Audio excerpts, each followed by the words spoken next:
शिव जी के शरीर पर कानों में जो सर्प पड़ा हुआ है, कमर में जो सर्प पड़ा हुआ है, हाथों में जो सर्प बंधे हुए हैं, गले में जो सर्प पड़ा हुआ है, ये जितने भी सर्प हैं, शिव जी के शरीर पर जितने सर्प हैं, ये सब रोग को मुक्त करने वाले,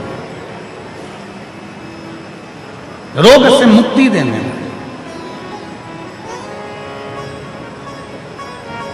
एक शिव जी का नाम है नीलांबेश्वर महादेव। जरा जम के बोलेंगे सभी लोग, कौन सा महादेव? नीलांबेश्वर महादेव। फिर से बोलकर देखिए, पहले सुनो उसको अच्छे से, गलत नाम का स्मरण ना है। नीलांबेश्वर महादेव, जम के बोलो। शिव जी का एक नाम है।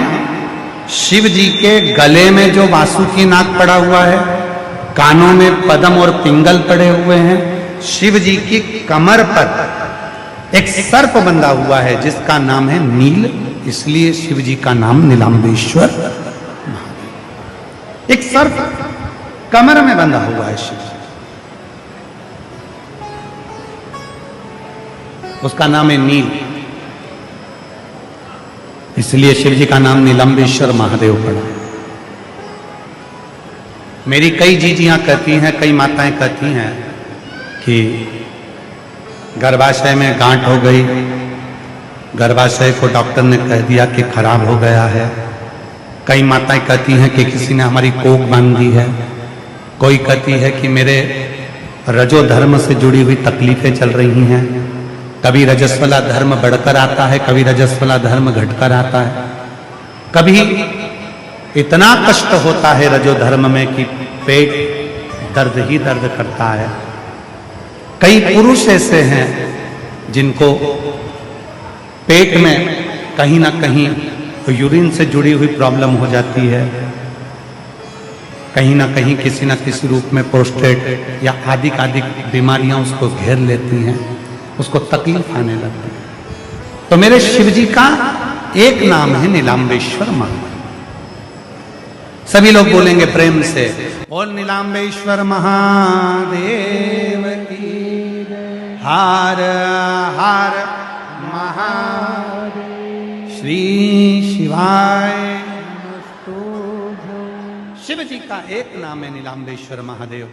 वामन पुराण पृष्ठ संख्या 12 अध्याय 2 में वामन पुराण में श्री वेदव्यास जी वर्णन करते हैं, शिव जी के कमर में एक सर्प बंधा है जिसका नाम है नील। नील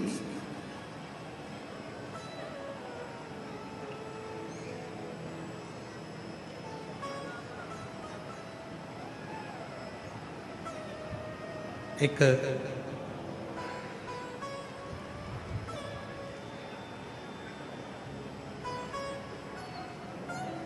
जैसे बेलपत्री है, ध्यान दीजिएगा, थोड़ा सा स्मरण करिए।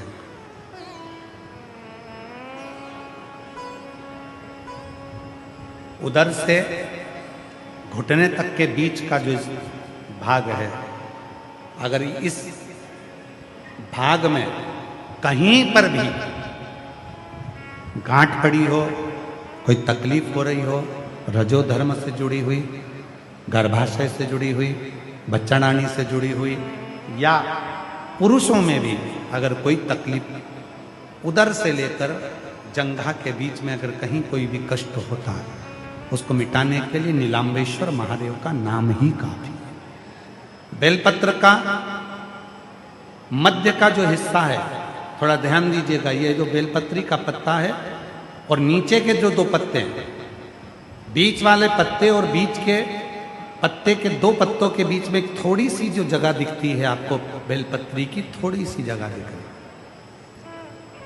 इस थोड़ी सी जगह में दुर्वा को रखकर, दुर्वा के साथ में नीलांबेश्वर महादेव के नाम से शिव जी के ऊपर केवल एक ही पत्ते को 7 बार नीलांबेश्वर महादेव, नीलांबेश्वर महादेव, नीलांबेश्वर महादेव 7 बार शिवलिंग के ऊपरी मुख जो पंचमुख हैं शंकर भगवान के, 5 मुख। फिर वो कल वाली बात, एकानंद चतुरानन पंचानन राजे, भोले पंचानन राजे। और वह 5 मुख शंकर भगवान के, पूरब पश्चिम उत्तर दक्षिण, और 1 मुख शिव जी का आकाश में।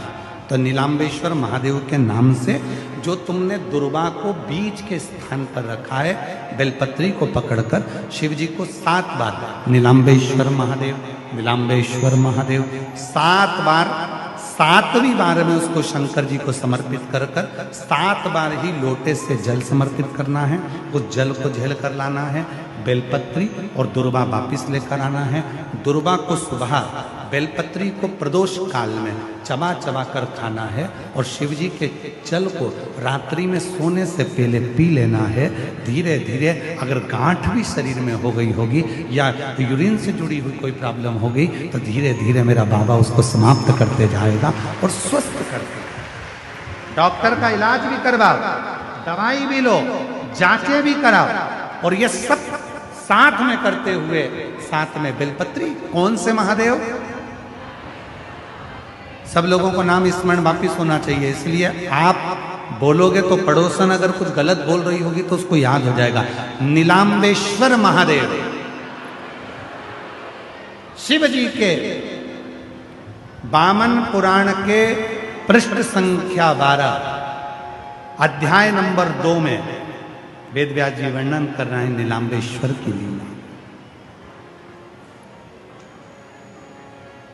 कटी पर जो, कमर पर जो सर्प है शिव जी के, उसका नाम नील। समझ में नहीं आता क्यों रो रहे हैं?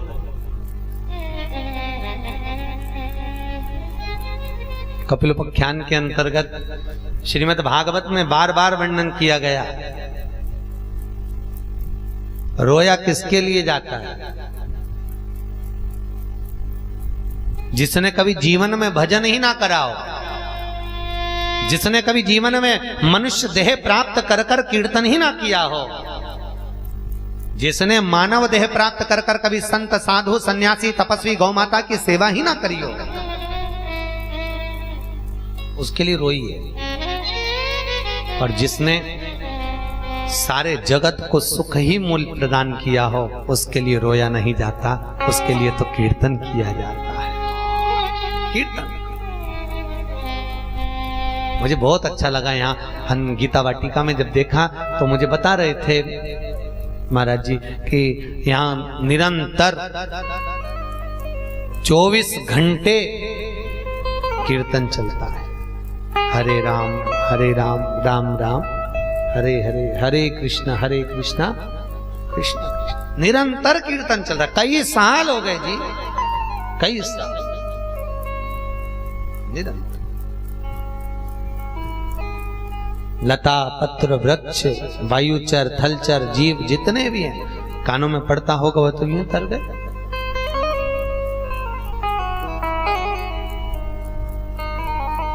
बिंदु, ब्राह्मण कुल में जन्म लेने वाला बिंदुक कभी भी कोई साधु, कोई सन्यासी, कोई तपस्वी, कोई संत, कोई महात्मा, कोई साधक, कोई उपासक, कोई भी आता, कभी प्रणाम नहीं करता, कभी नमन नहीं करता, कभी दंडवत नहीं करता, कभी साष्टांग नहीं करता। इनकी पत्नी थी चंचुला, और देखो जैसा खाया अन्न वैसा हो गया मन, जैसा पियो पानी वैसी हो गई वाणी, और जैसा पिया दूध वैसा बन गया बुद्ध। दूध पीने से बुद्धि बनती है ना, तो जैसा पिया दूध वैसा बन गया बुद्ध। बुद्धि दूध से बनती है, इसलिए शास्त्र कहता है गौ माता का दूध पियोगे तो गौ जैसे निर्मल हो जाओगे, डब्बे का दूध पियोगे तो डब्बे हो जाओगे, और थैली का पियोगे तो थैली हो जाओगे।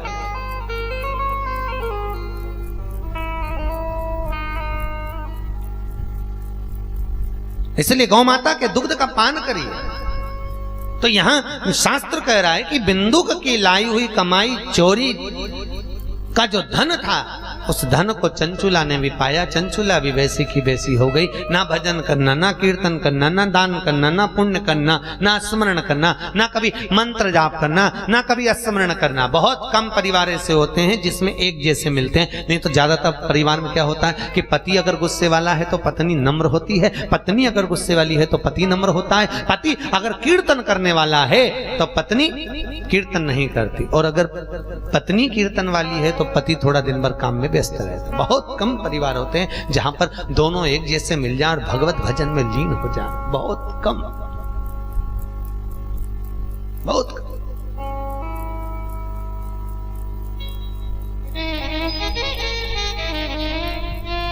बहुत कम।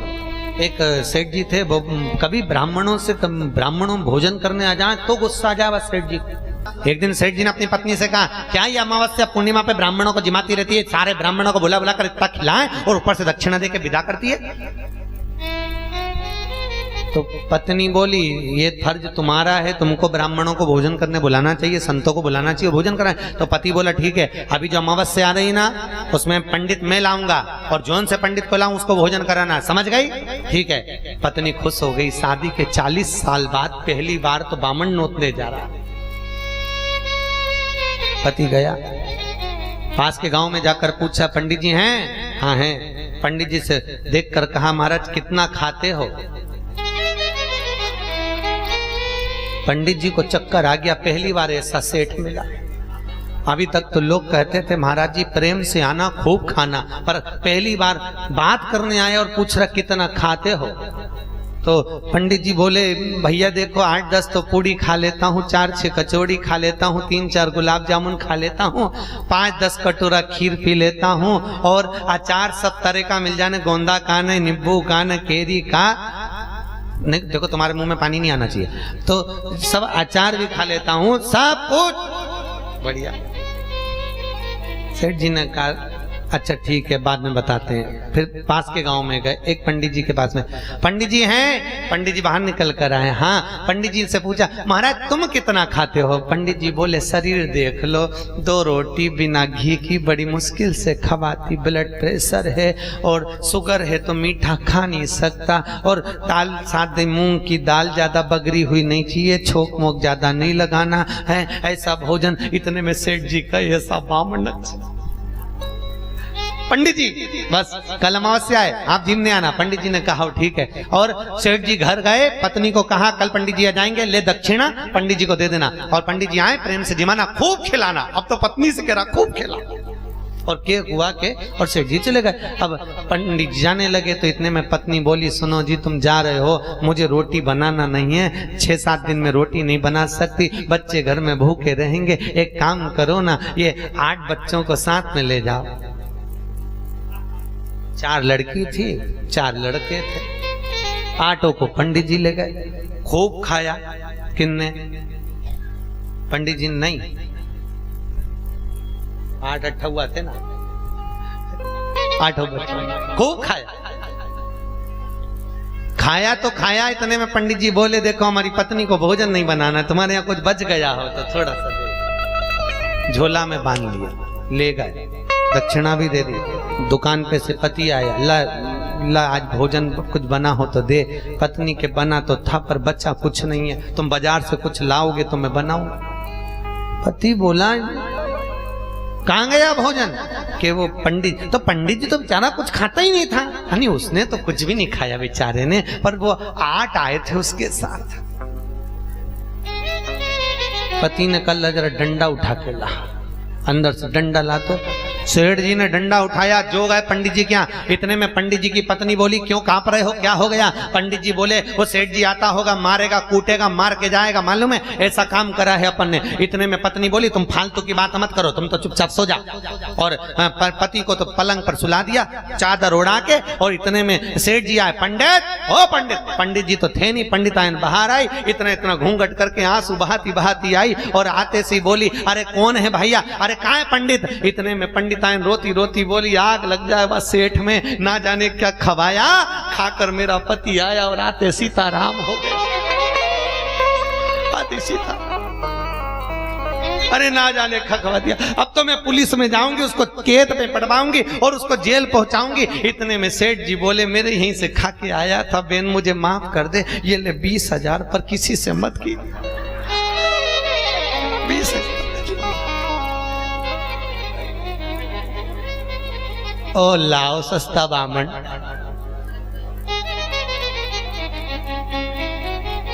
महंगा रोए एक बार, सस्ता रोए, खाया तो खाया, दक्षिणा भी और साथ में 20,000 और हम चले ले धर। कहा करोगे? भजन चित्त ना करा। बिंदु को भी वैसा था, चंचुला भी वैसी हो गई।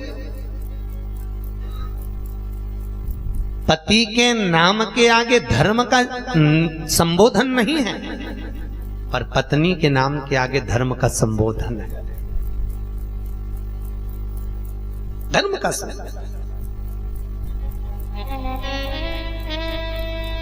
मंदोदरी रावण की कौन थी? धर्म पत्नी, पत्नी नहीं है, धर्म। क्यों? पत्नी और धर्म पत्नी में अंतर है। मंदोदरी रावण की धर्म पत्नी है और गांधारी धृतराष्ट्र की क्या है? पत्नी है, धर्म पत्नी नहीं।